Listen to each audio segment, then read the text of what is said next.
Vamos fazer uma viagem pelo universo do autismo, da história, dos tipos, como identificar em crianças e adultos, e alguns testes disponíveis e especialistas envolvidos.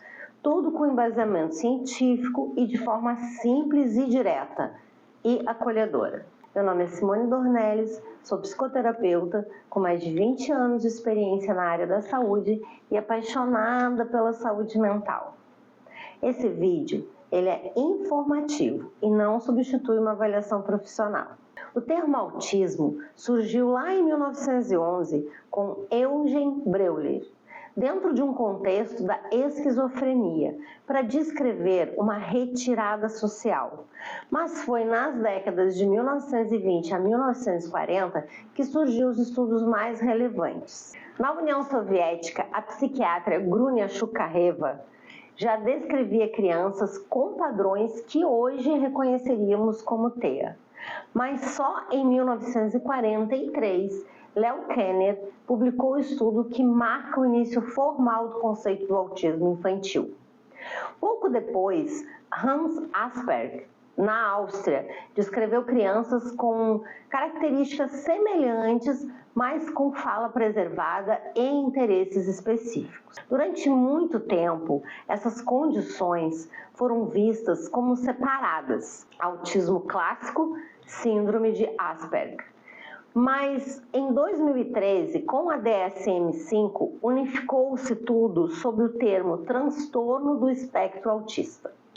A diferença está nos níveis de suportes necessários. Antigamente, havia muito estigma, diagnósticos errados e mitos como a ideia de mãe geladeira. Essa expressão foi um termo infeliz e ultrapassado, usado na década de 1950 para descrever mães de crianças autistas.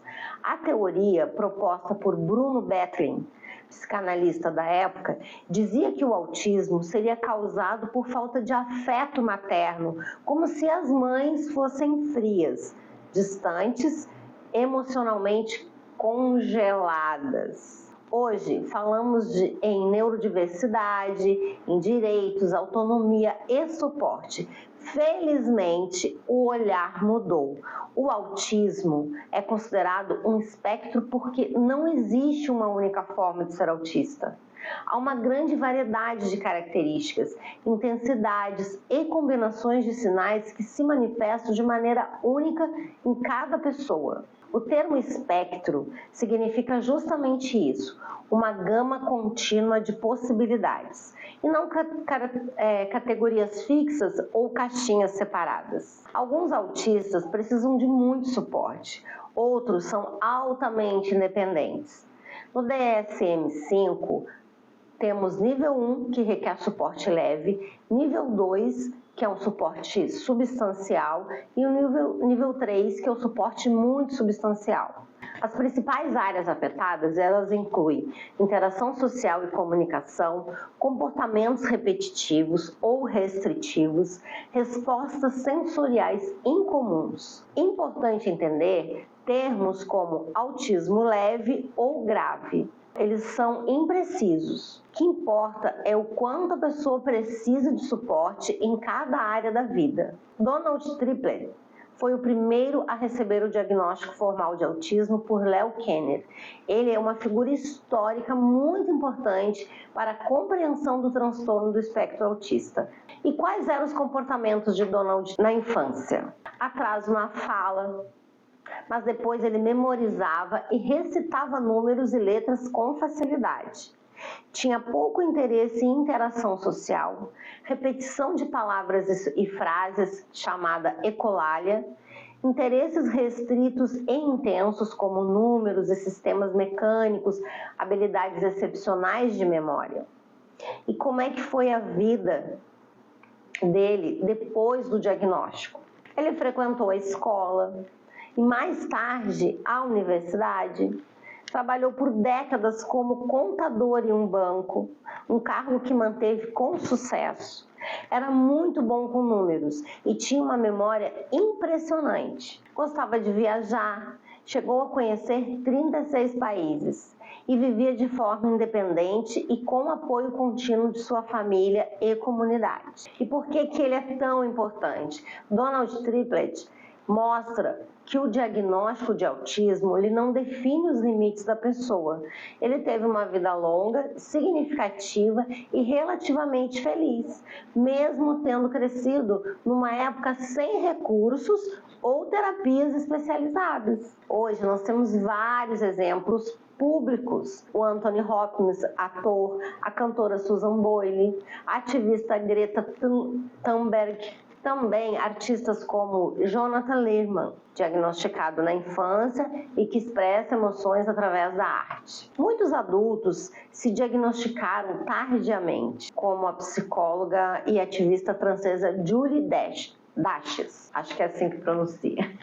Importante lembrar que especulações sobre Einstein, Newton e Da Vinci não têm confirmação formal. E como detectar? Por exemplo, nos bebês e crianças pequenas, os sinais eles incluem pouco contato visual, não responder ao nome, atrasos na fala, pouco interesse em interação social, estereotipias, que são movimentos repetitivos, sensibilidade a sons, cheiros e luzes.